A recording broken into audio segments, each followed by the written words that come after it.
Hey everyone. Get cozy, settle into a comfy position, and let these calming tales whisk you away to a peaceful night's sleep. Drop a comment below on what time and from where you are watching this video and share your own late-night ritual that helps you drift off. The hum of the city was a constant in Lila's life, a low buzz that seeped into her apartment through the cracked window above her desk. Seattle in 2025 was louder than ever. Electric buses whirring, delivery drones zipping overhead, and the endless chatter of people rushing through the streets below. Lila, a 29-year-old graphic designer, had grown used to it, but lately the noise felt like it was pressing against her skull, demanding space she didn't have to give. Her YouTube channel, Lila's Sketchbook, where she shared time-lapse of her digital art, had been her escape for years. But even that was starting to feel like a treadmill, endless posts, comments to reply to, and the pressure to churn out content for her 200,000 subscribers. Tonight, though, Lila couldn't focus. Her tablet sat untouched, the stylus resting beside a half-finished illustration of a rainy cityscape. Her eyes drifted to the corner of her desk, where a small, worn postcard lay tucked under a stack of unpaid bills. It was from her grandmother, sent years ago from a tiny coastal town called Haven Bay, 3 hours north of the city. The postcard showed a lighthouse against a gray sky, its edges curling from years of handling. Her grandmother's handwriting, shaky but warm, invited her to visit. "Come see the quiet, Lila. It'll do you good." She hadn't gone then. Life was too busy, her channel was just taking off, and the idea of leaving the city felt like abandoning her momentum. But now, staring at the postcard, Lila felt a pull. The kind of pull that makes you check your bank account at 2 a.m. and wonder if you can afford a weekend away. She could.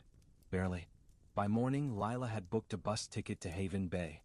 She posted a quick update to her channel, a shaky phone video of her packing a small duffel bag, promising her subscribers something new. "I'm taking a break to find some inspiration. Maybe I'll vlog it." Stay tuned. The comments flooded in, some supportive, others skeptical. "You're abandoning us for a vacation?" one read. She ignored it.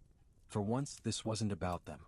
The bus ride was long, the scenery shifting from concrete to evergreen forests as the city faded behind her.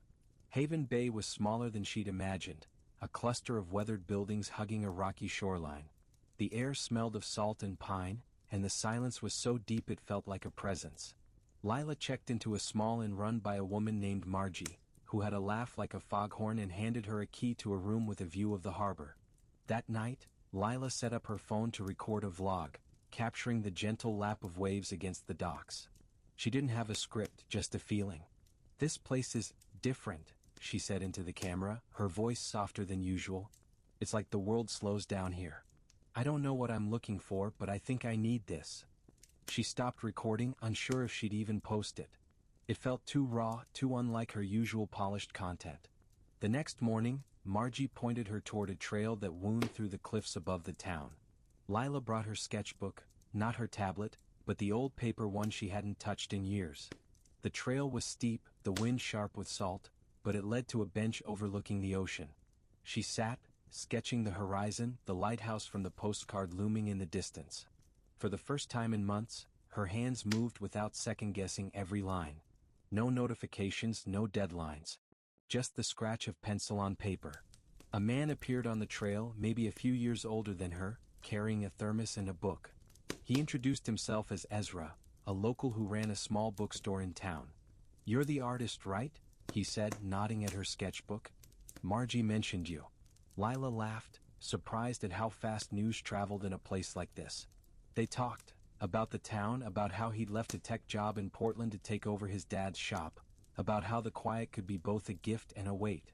He didn't ask about her channel, and she didn't bring it up. It was refreshing. Over the next 2 days, Lila fell into a rhythm. Mornings sketching on the cliffs, afternoons wandering the town's narrow streets, evenings editing vlog footage in her room. She started posting short clips to her channel, nothing polished, just moments. The lighthouse at dusk, the creak of the inn's porch swing, Ezra's dog napping outside the bookstore. Her subscribers noticed the shift. "This feels so real," one comment read. "Keep doing this." The views were lower than her usual videos, but the comments felt warmer, less demanding. On her last day, Ezra invited her to the bookstore after hours. It was a cozy place, shelves crammed with used paperbacks and a wood stove in the corner. He poured coffee from his thermos and they talked until midnight, about art, about the pressure to always be on, about the lives they'd left behind in louder places. He told her about the town's history, how the lighthouse had guided ships through storms for over a century. She told him about her grandmother's postcard, how it felt like a message she'd ignored too long. When Lila boarded the bus back to Seattle, her sketchbook was full, rough drawings of waves, cliffs and the lighthouse, but also quick sketches of Ezra's hands holding a book, Margie's smile, the inn's crooked sign. Her phone held hours of footage, enough for a dozen vlogs, but she wasn't sure how much she'd share. Some moments felt too personal, like they belonged to her alone. Back in her apartment, the city's hum was louder than ever. But Lila felt different. She edited a video that night, weaving together clips of Haven Bay with a voiceover about slowing down, about finding space to breathe. She posted it, not caring about the algorithm or the metrics. The response was overwhelming. Thousands of comments from people who felt the same weight, the same need for quiet. "I needed this today," one wrote. "Thank you for taking us with you." Lila didn't reply to every comment this time. Instead, she opened her sketchbook, tracing her finger over a drawing of the lighthouse. She thought about Ezra, about the bookstore's warm glow, about the postcard still on her desk. Maybe she'd go back. Maybe she'd stay longer next time. For now, though, she felt something new, a small, steady calm like the tide pulling back from the shore. As she drifted to sleep, the city's noise faded, replaced by the memory of waves and the soft creak of a porch swing. It was enough.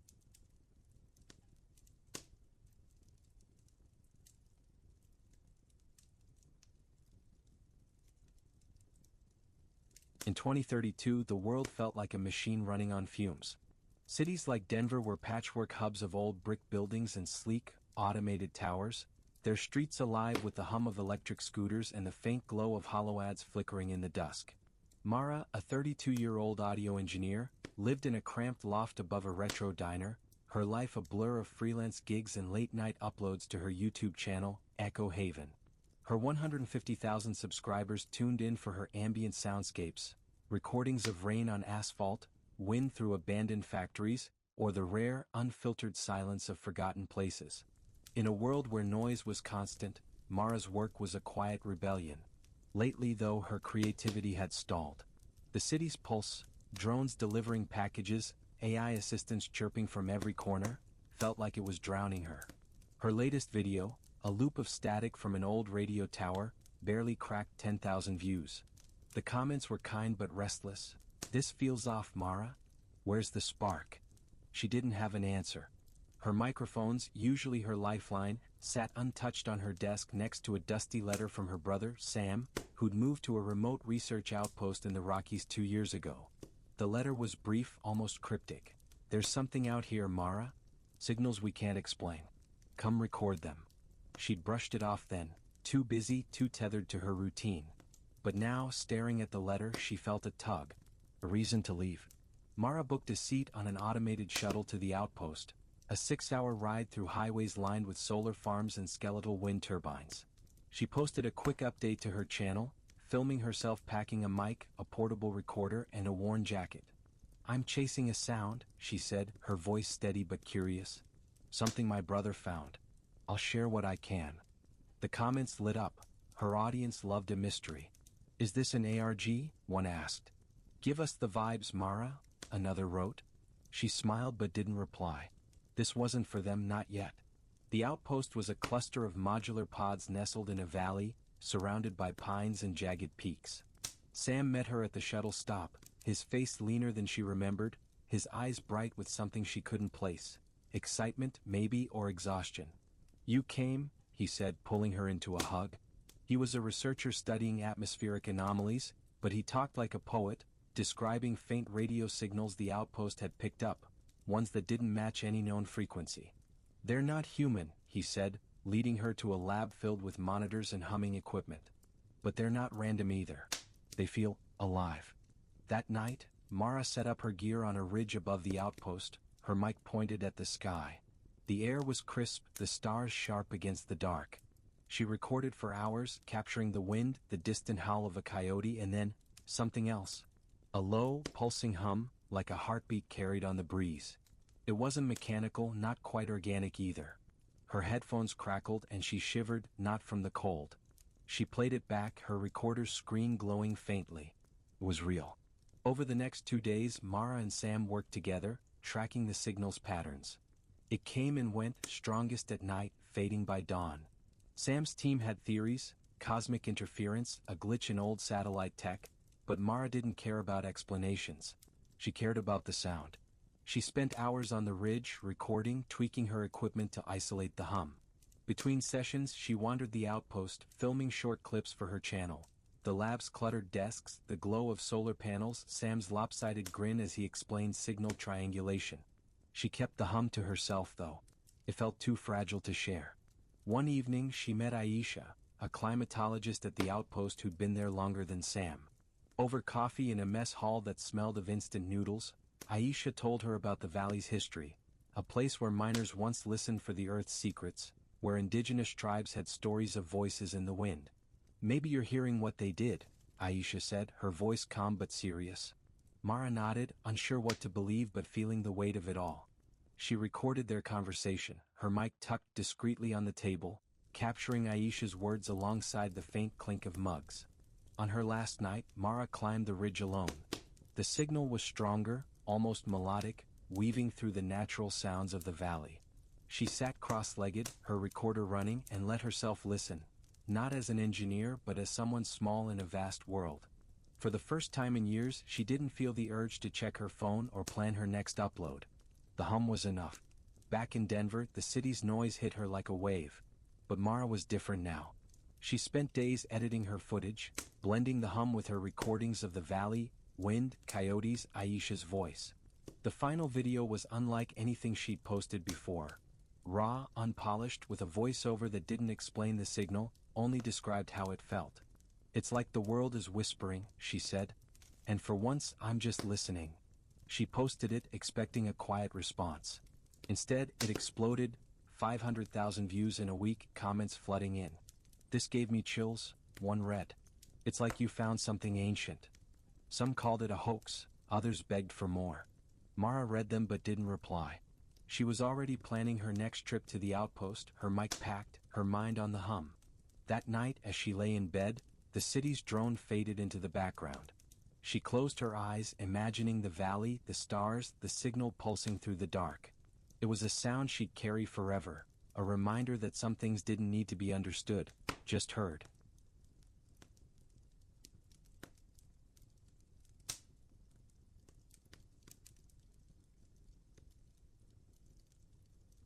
The hum of Chicago's streets filtered through Theo's apartment window, a relentless mix of car horns, chatter, and the occasional screech of the L train.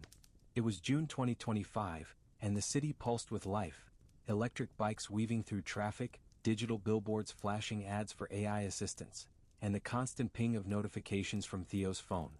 At 30, he was a freelance photographer, scraping by on gigs for local magazines and corporate headshots. But lately the grind felt suffocating. His camera, once an extension of his curiosity, now sat on a shelf, buried under unpaid invoices and takeout menus. The city's energy, once inspiring, was draining him dry. On his cluttered desk, Theo noticed a folded flyer from a community center he'd passed weeks ago.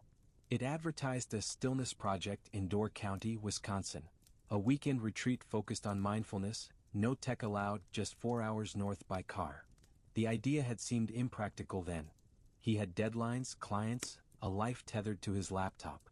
But now, staring at the flyer at 3 a.m., unable to sleep, Theo felt a pull. He checked his savings, enough for gas and a cheap rental car. By morning he'd signed up, packed a bag with his old film camera, and hit the road. The drive took him through flat farmlands and past shimmering Lake Michigan, the city's noise fading with each mile. Door County was a patchwork of orchards, small towns, and rocky shorelines, the air thick with the scent of cherries and cedar. The retreat was held at a farmstead, a cluster of barns and cabins surrounded by wildflowers. The organizer, a soft-spoken man named Jonas, greeted Theo with a handshake and a simple rule: no screens, no schedules. Just be here. Theo pocketed his phone, feeling oddly light. That first night he lay in his bunk, the silence almost disorienting. No traffic, no notifications, just the creak of the cabin and the distant call of an owl. He slept deeply, dreaming of open fields. The next morning, Jonas led the group, 12 strangers from stressed-out teachers to burned-out coders, on a walk through a forest trail. Theo brought his film camera not to work but to see. He snapped a photo of dew on a fern, the light catching it just right. His hands felt steady, purposeful. At a meadow, he met Priya, a nurse from Milwaukee who'd come to the retreat after a grueling year in the ER. She carried a small journal, scribbling thoughts between walks. "I needed to remember what quiet feels like," she said, her voice soft but tired. They talked about the city, how it demanded everything, your time, your focus, your sanity. Priya had grown up near woods like these and she spoke of them like old friends. Theo showed her his camera, explaining how film forced him to slow down, to choose each shot carefully. She smiled, jotting something in her journal. Over the weekend, Theo settled into a rhythm. Mornings walking the trails, afternoons sitting by a pond, evenings sharing stories around a fire. Jonas told them about the land's history, how it had been a cherry orchard for a century, how the locals still gathered for harvest festivals. Theo took photos sparingly, Priya's silhouette against the sunset, Jonas's hands shaping clay during a pottery session, the pond's surface rippling under a breeze. Each shot felt like a gift, not a task. One evening, Priya joined him by the pond, her journal open. She read him a line she'd written. "The city screams, but here the world whispers." Theo nodded, snapping a photo of the water's edge, the horizon glowing pink. They talked late into the night, about her long shifts, his fleeting gigs, the lives they'd built but weren't sure they wanted. She gave him a page from her journal, a sketch of the pond with a single sentence. "For Theo who sees." He tucked it into his camera bag. On the final day, Theo walked alone to a bluff overlooking the lake. The water stretched endless, its surface calm. He didn't take a photo, he just stood there breathing. For the first time in years, he wasn't thinking about the next job, the next deadline. He thought about Priya's words, about the farmstead's quiet, about the photos he'd taken, not for a client, but for himself. Back in Chicago, the city's clamor hit him hard. But Theo felt different. He developed his film in a rented darkroom, watching the images emerge, the fern, the pond, Priya's silhouette. He pinned them to his wall, next to Priya's sketch. He started shooting again, not for money but for the feeling. Street corners at dawn, kids playing in a park, the L train's shadow sliding across brick. The city was still loud, but he could hear the whispers now. That night, as he drifted to sleep, the horns and sirens faded, replaced by the memory of wind through wildflowers and the soft lap of a lake. It was enough.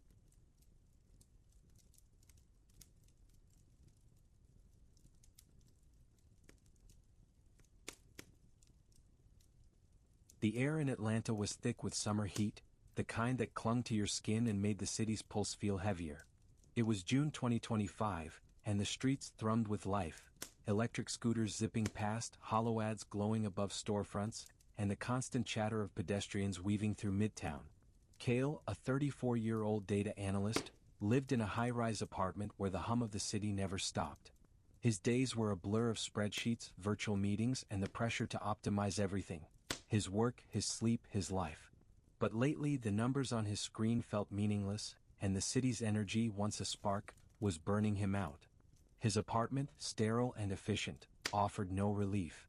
On his kitchen counter, tucked between a coffee maker and a stack of takeout containers, was a handwritten note from his neighbor, Ms. Rosa. She was in her 60s, a retired botanist who tended a rooftop garden in their building. The note was simple: "Come see the garden, Cale. It's a good place to breathe." He'd ignored it for weeks, too caught up in deadlines. But tonight, staring at his laptop, his eyes stinging from another late-night report, the note felt like a tether. He grabbed his keys and headed upstairs. The rooftop was a revelation. Tucked between HVAC units and solar panels was a patchwork of raised beds, bursting with tomatoes, herbs, and wildflowers. Fairy lights strung across a pergola cast a soft glow, and the air smelled of soil and basil. Ms. Rosa was there, watering a row of sunflowers, her hands steady despite her age. "Took you long enough," she said with a grin, handing him a pair of gardening gloves. Cale hesitated. He hadn't touched dirt since he was a kid, but something about her warmth made him stay. That night, he helped her weed, the city's noise fading as they worked. Ms. Rosa talked about the plants like they were old friends, sharing stories of her career studying urban ecosystems. "This garden's my rebellion," she said. "The city wants to be all steel and screens, but up here, things grow." Cale nodded, his hands in the soil, feeling a quiet he hadn't known he needed. He went home with a small pot of mint, a gift from Ms. Rosa, and slept better than he had in months. The next morning he returned. The garden became his routine, early mornings before work, evenings after long calls. He learned to prune tomatoes, stake beans, and spot the first signs of aphids. Ms. Rosa taught him the rhythm of the plants, how they didn't rush or optimize, just grew at their own pace. He started carrying a small notebook, jotting down observations, the way a bee lingered on a lavender bud, the texture of soil after rain. It wasn't data, not in the way he was used to, but it felt alive. One evening he met Javier, a chef from a nearby restaurant who sourced herbs from the garden. Javier was in his late 20s, with a quick laugh and a knack for identifying plants by taste. "Try this," he said, handing Cale a sprig of thyme. They talked over a makeshift table of wooden crates, sharing stories of the city, Cale's endless reports, Javier's chaotic kitchen shifts. Javier had grown up in a small town, where gardens were common, and he spoke of them with a nostalgia Cale envied. "This place reminds me to slow down," Javier said, crushing a leaf between his fingers. Cale scribbled the phrase in his notebook. Over the next few weeks, the rooftop became Cale's refuge. He helped Ms. Rosa build a new compost bin, watched Javier experiment with basil-infused recipes, and took photos of the garden with an old point-and-shoot camera he'd found in a drawer. The images were grainy, imperfect, but they captured something raw. Ms. Rosa's hands, dirt-stained and steady, Javier's grin as he held up a perfect tomato, the skyline softened by dawn light. Cale pinned the photos to his fridge, a reminder of the hours that felt like his own. One night, Ms. Rosa invited him and Javier for dinner on the rooftop. They ate under the pergola, fresh salad, bread from Javier's restaurant, wine from Ms. Rosa's stash. She told them about the building's history, how it was one of the last with a rooftop not sold off for condos or solar farms. "We're keeping it alive," she said, gesturing to the garden. Cale felt a pang of pride, like he was part of something bigger than his spreadsheets. When he returned to his apartment, the city's hum was still there, but it didn't press as hard. Cale kept going to the garden, even after Ms. Rosa gifted him a second plant, a tiny lavender that thrived on his windowsill. He started working differently too, fewer late nights, more breaks to sketch or water his plants. The photos on his fridge grew into a small collection, each one a moment of quiet amid the noise. As he lay in bed, the distant wail of sirens softened, replaced by the memory of rustling leaves and the faint scent of mint. It was enough.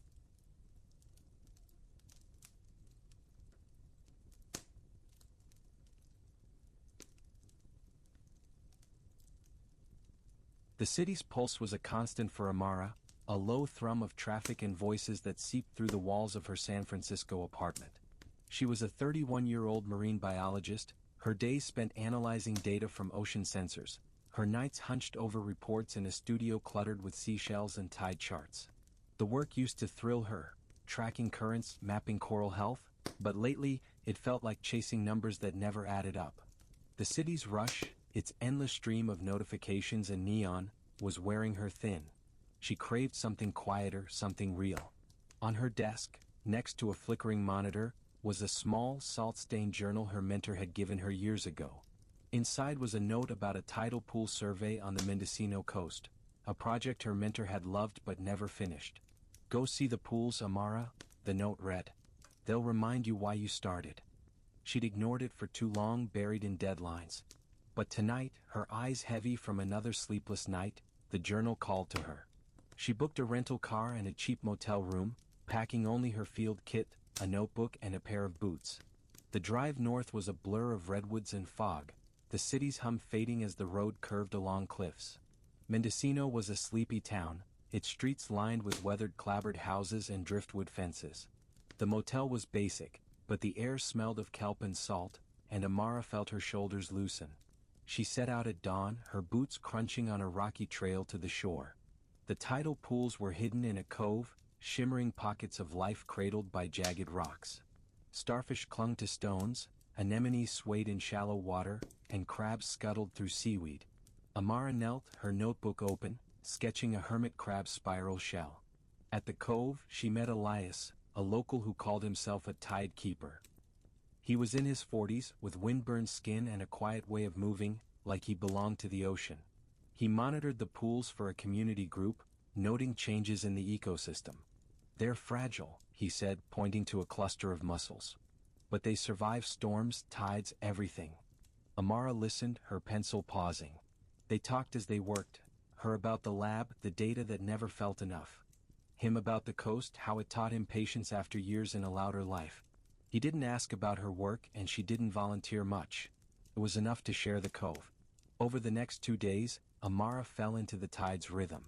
Mornings cataloging species, afternoons sketching shells or chatting with Elias, evenings watching the sunset paint the water gold.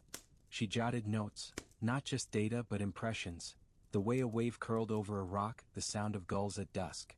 Elias showed her hidden pools, ones tucked under cliffs where rare nudibranch glowed like jewels. "You don't rush the ocean," he said one day, handing her a smooth abalone shell.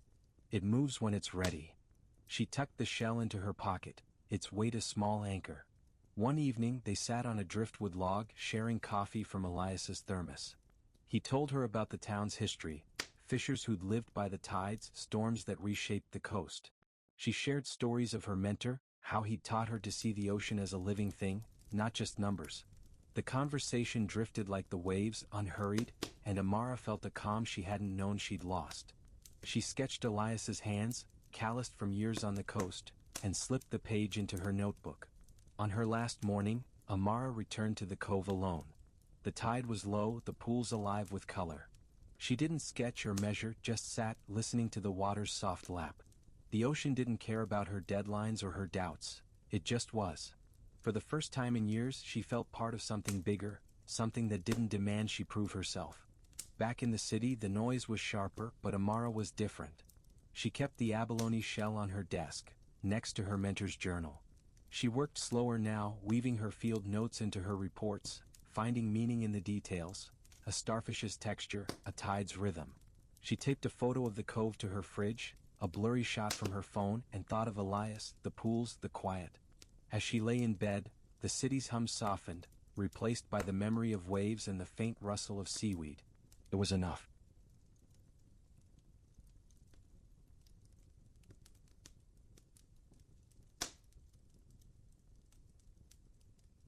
The city's pulse was a constant for Soren, a low hum of streetcars, sirens, and voices seeping through the walls of his Portland apartment.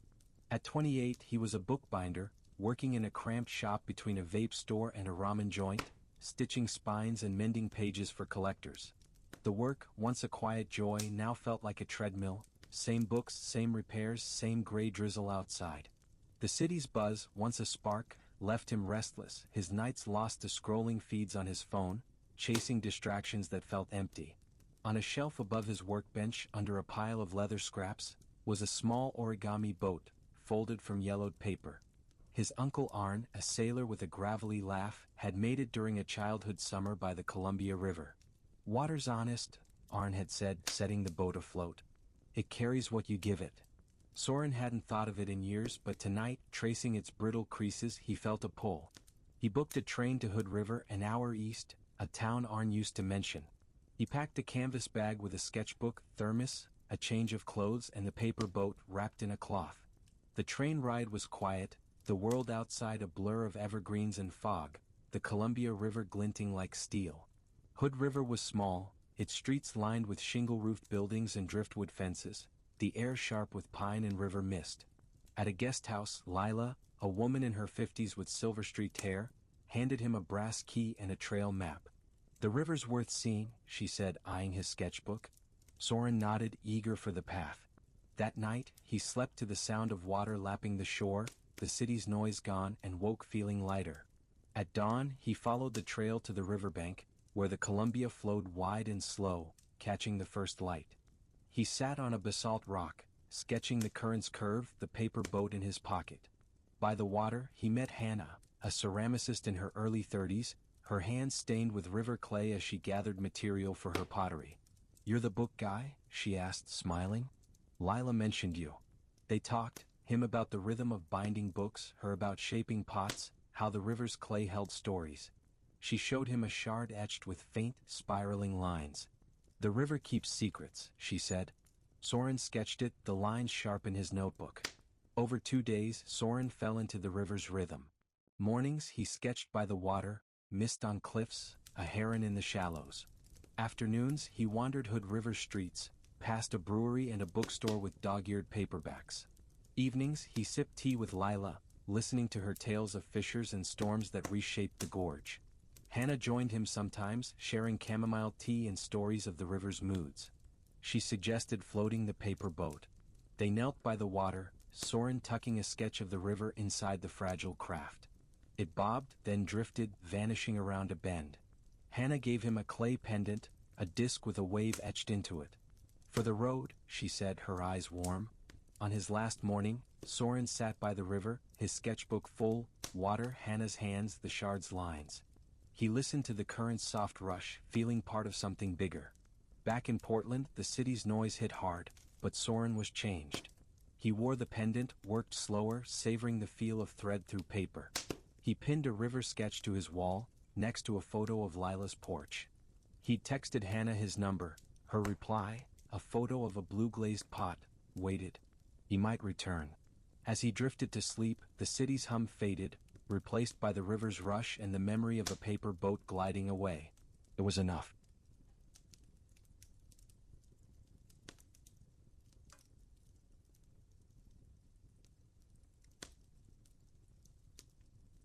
The city's hum was a constant for Lena, a steady drone of traffic, chatter, and the faint buzz of neon signs that seeped through her Boston apartment's walls. At 29, she was a copywriter, crafting snappy ad slogans in a co-working space filled with exposed brick and overpriced coffee. The work had once felt sharp, creative, but now it was a blur of deadlines and revisions, each word weighed against client demands. The city's pulse, once energizing, left her drained, her evenings spent scrolling feeds, chasing distractions that faded fast. On her desk, under a pile of notebooks, was a small brass key attached to a faded tag. Her Aunt Mara, a park ranger who'd passed years ago, had sent it with a note about a cabin in the Berkshires, a place she'd called her quiet corner.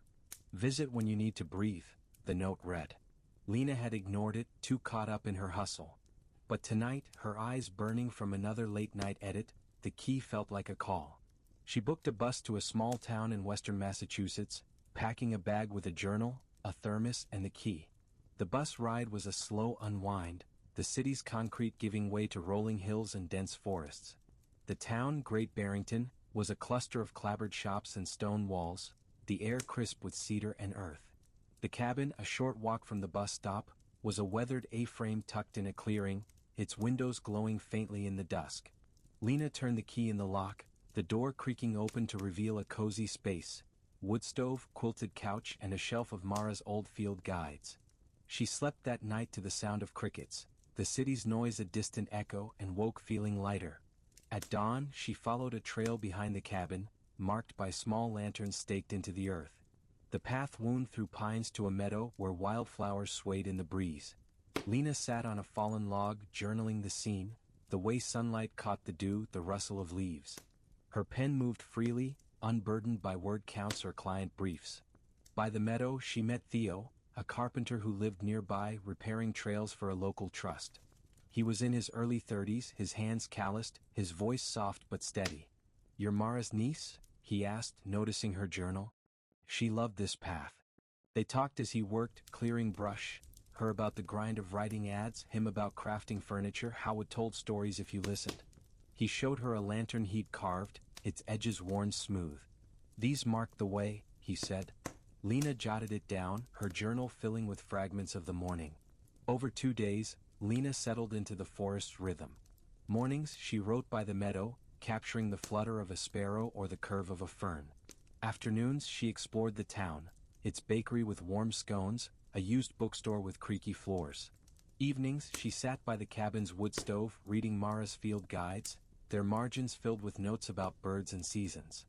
Theo joined her sometimes, bringing coffee and stories of the Berkshires, loggers who'd shaped the trails, storms that felled ancient oaks. He suggested lighting a lantern on the path, a tradition Mara had loved.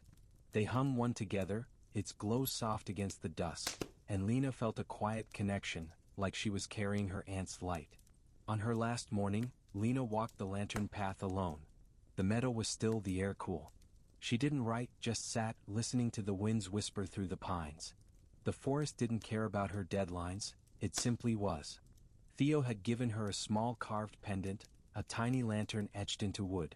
For the city, he said. She hung it around her neck, its weight grounding. Back in Boston, the city's noise hit hard, but Lena was different. She wore the pendant, wrote slower, choosing words for herself, not clients. She pinned a meadow sketch to her wall, next to a photo of the cabin's porch. She texted Theo her number. His reply, a picture of a new lantern, waited. She might return. As she drifted to sleep, the city's hum faded, replaced by the rustle of pines and the glow of a lantern in the dark. It was enough.